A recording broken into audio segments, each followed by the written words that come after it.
Father, Son, the Holy Spirit. Amen. ദൈവരാജ്യം മനുഷ്യരാജ്യമാണ് ഈ ലോകം. ദൈവരാജ്യം ആത്മാക്കളുടെ ലോകം, ആത്മലോകമാണ്. ആത്മാവുകളുടെ രാജാതിരാജനാണ് യേശു. രാജാക്കന്മാരുടെ രാജാവായതുപോലെ ആത്മാക്കളുടെ രാജാവാണ് യേശു. ദൈവമാകട്ടെ ആത്മാക്കളുടെ പിതാവുമാണ്. ഒരാത്മീക രാജ്യം പണിതുയർത്തുവാണ് നാം പ്രാർത്ഥനാരൂപിയിലൂടെ. സ്വർഗത്തിലെ പോലെ ഭൂമിയിലും ആകണമേ. സ്വർഗത്തിൽ മൃദു ശരീരത്തിലൂടെയല്ല ആരാധിക്കുന്നത്, ആത്മാവിലും സത്യത്തിലുമാണ്. എന്നാൽ ഭൂമിയിൽ നാം ആരാധിക്കുന്നത് മൃദു ശരീരത്തിലൂടെ ആത്മസ്വഭാവമുള്ളവരായി ദൈവത്തെ സ്തുതിക്കുന്നു. കാരണം നമ്മുടെ ശരീരം ഒരിക്കൽ മരിക്കും എന്നത് സത്യം. എന്നാൽ ദൈവരാജ്യം ആത്മീക ലോകത്ത് മൃദു ശരീരമില്ല. അത് ദൈവലോകമായതുകൊണ്ട് ആത്മീക ശരീരങ്ങളുള്ള ആത്മീകരുടെ കൂട്ടായ്മയാണ് ദൈവരാജ്യം. Praise the Lord. അപ്പൊ ആത്മലോകം ദൈവരാജ്യമാണ്. ആ ദൈവരാജ്യം ഭൂമിയിൽ മനുഷ്യരുടെ ഇടയിലേക്ക് ഇറങ്ങി വന്നതാണ് ക്രിസ്തു. ആത്മലോകത്തിന്റെ അധീപനായ ക്രിസ്തു, ഈ ലോകത്തിന്റെ സൃഷ്ടാവായ ക്രിസ്തു. അപ്പൊ നമ്മുടെ പിതാവായ ദൈവം കർത്താവായ യേശുവിനെ അയച്ച് സ്വർഗത്തിലെ പോലെ ഒരു ആത്മീക ലോകം ഈ ഭൂമിയിൽ പണിതുയർത്തുക. അതാണ് ആത്മാക്കളുടെ രക്ഷകനായ യേശു. നമ്മൾ ഓരോരുത്തരും പ്രാർത്ഥിക്കുമ്പോൾ അത് മനസ്സിലൂടെ ആകരുത്, ചിന്തകൾ വന്ന് കീഴ്പ്പെടുത്തരുത്, പല വിചാരങ്ങളിൽ നാം വീണു പോകരുത്. നമ്മൾ അവർ ഫാദർ ചെയ്യുമ്പം അത് അവർ ഫാദറിൽ തന്നെ ആയിരിക്കട്ടെ, മറ്റൊന്നും അതിൽ കടന്നു വരാൻ അനുവദിക്കരുത്.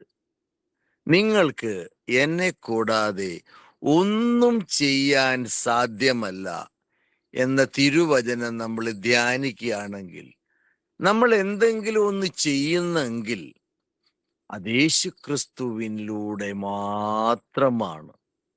യേശുക്രിസ്തുവിലൂടെ അല്ലാതെ മറ്റൊരു മാർഗവും നമ്മുടെ മുൻപിലില്ല. നിത്യജീവന്റെ വചനമാണ് യേശുക്രിസ്തു എന്ന് നാം അറിഞ്ഞുകൊള്ളുവിൻ. Praise the Lord. അപ്പം മനുഷ്യരായ നമ്മൾ എങ്ങനെയാണ് ദൈവത്തെ പ്രസാദിപ്പിക്കുക? മനുഷ്യൻ ദൈവത്തെ പ്രസാദിക്കുക അതിശയമാണ്, അത്ഭുതമാണ് ദൈവത്തെ പ്രസാദിപ്പിക്കുന്നത്. ദൈവം നമ്മിൽ പ്രസാദിക്കണം ആദ്യം, അപ്പോഴാണ് നമുക്ക് ദൈവത്തെ പ്രസാദിപ്പിക്കാൻ പറ്റൂ. നമ്മളിൽ ദൈവം പ്രസാദിക്കുന്നതാണ് ദൈവത്തിന്റെ പരിശുദ്ധാത്മാവിനെ നമുക്ക് തരുന്നത്. ദൈവത്തിന്റെ പരിശുദ്ധാത്മാവ് നമ്മളിൽ വന്നു കഴിഞ്ഞാൽ പിന്നെ നമ്മൾ ദൈവത്തെ പ്രസാദിപ്പിക്കുന്നത് ആത്മാവിലും സത്യത്തിലുമാണ്. കാരണം നമ്മളിൽ വന്നത് സത്യാത്മാവാണ്. അപ്പൊ നമ്മളിലെ പാപ മനുഷ്യൻ പാടെ മാറിപ്പോവാ. പിന്നെ ആ മനുഷ്യൻ അവിടെ വസിക്കാൻ പറ്റുകയില്ല. നമ്മളിലെ ജഡീക മനുഷ്യന് നമ്മുടെ ശരീരത്തിൽ പിന്നെ വസിക്കത്തില്ല. കാരണം വെളിച്ചം വരുമ്പോൾ ഇരുട്ട് വഴിമാറിപ്പോയി. ഉണ്ടോ? പാപം നമ്മുടെ ശരീരത്ത് കുടിയിരിക്കുകയാണെങ്കിൽ നമ്മളിൽ പരിശുദ്ധാത്മാവില്ല, ഹോളി സ്പിരിറ്റ് ഇല്ല. എന്നാൽ പരിശുദ്ധാത്മാവ് നമ്മളിൽ വന്നാൽ ഇരുട്ട് പിന്നെ നിൽക്കില്ല, പാപത്തിന് നിൽക്കാൻ പറ്റുകയില്ല. ഇതുപോലാണ് നിത്യജീവന്റെ വചനങ്ങൾ. യേശു സ്വർഗത്തിൽ നിറങ്ങി വന്ന് ജീവന്റെ വചനങ്ങൾ നമുക്ക് നൽകാനായി ലോകത്തിലേക്ക് വന്ന ദൈവപുത്രനായ മിശിഹ. അപ്പൊ മിശിഹ നമുക്ക് വന്ന് തന്നത് നിത്യജീവന്റെ വചനങ്ങളാണ്. എന്തുകൊണ്ടാണ് മനുഷ്യർ ഈ നിത്യവചനങ്ങൾ സ്വീകരിക്കാത്തത്? അല്ലെ നിത്യവചനങ്ങൾ ഹൃദയത്തിൽ സംഗ്രഹിക്കാത്തത്? അവൻ അന്ന് ഒരു ദിവസം കഴിഞ്ഞാൽ ആ ആണ്ട് കഴിഞ്ഞു. എന്നാൽ യേശുനാഥൻ അതല്ല പറയുന്നത്. എന്റെ വചനം പാലിക്കുന്നവൻ എന്നിലും ഞാൻ അവനിലും വസിക്കും.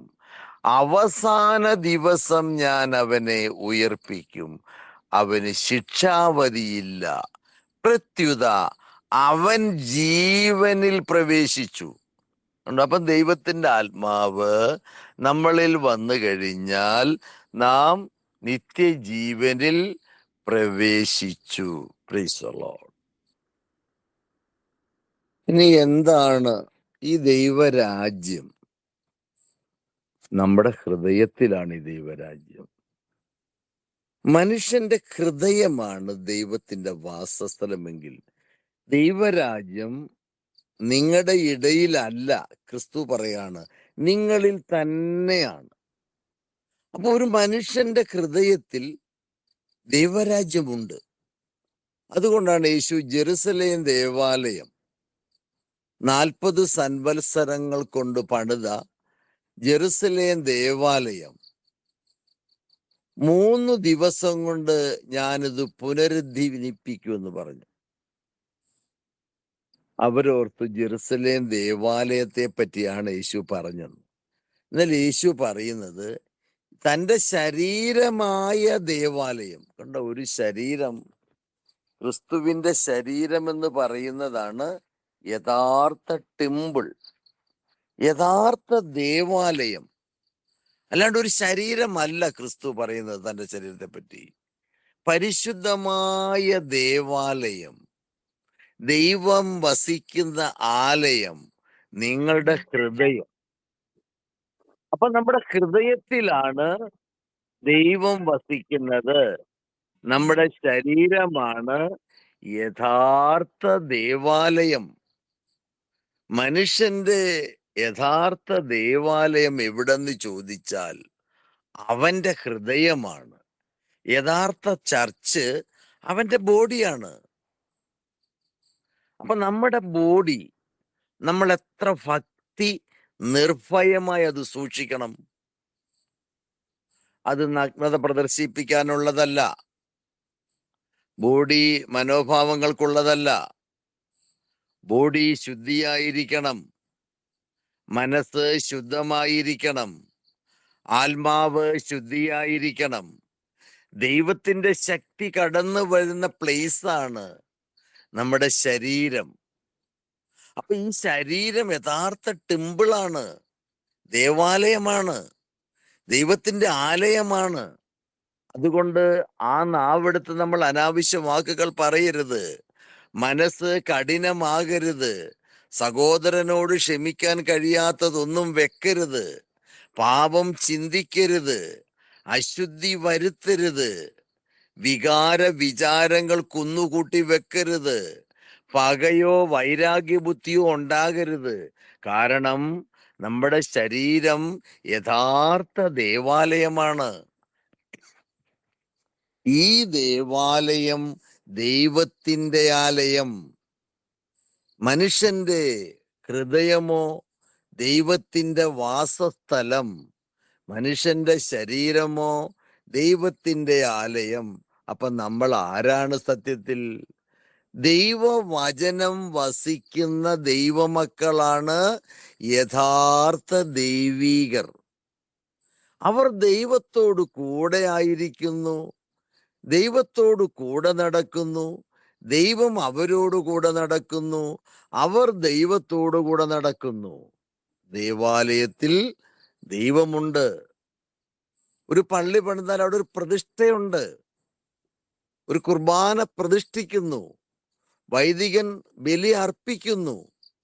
അപ്പൊ ആ പള്ളിയിൽ അതൊക്കെ ചെയ്യുന്നെങ്കിൽ നമ്മുടെ ഹൃദയം യഥാർത്ഥ ദേവാലയമാണെങ്കിൽ അവിടെ ഉപവാസവും പ്രാർത്ഥനയും ദൈവാരാധന കൊണ്ട് നിറഞ്ഞ് ദൈവം അവിടെ വസിക്കും. അപ്പൊ നമ്മുടെ ശരീരമോ ദൈവത്തിന്റെ ആലയം, പരിശുദ്ധ ദേവാലയം, മനുഷ്യന്റെ ശരീരം. Praise the Lord.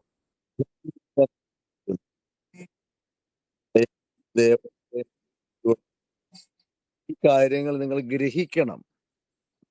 ഗ്രഹിക്കുമെന്ന് ഞാൻ വിശ്വസിക്കുന്നു. ഗ്രഹിക്കുന്നതാണ് ഉചിതം. Praise the Lord.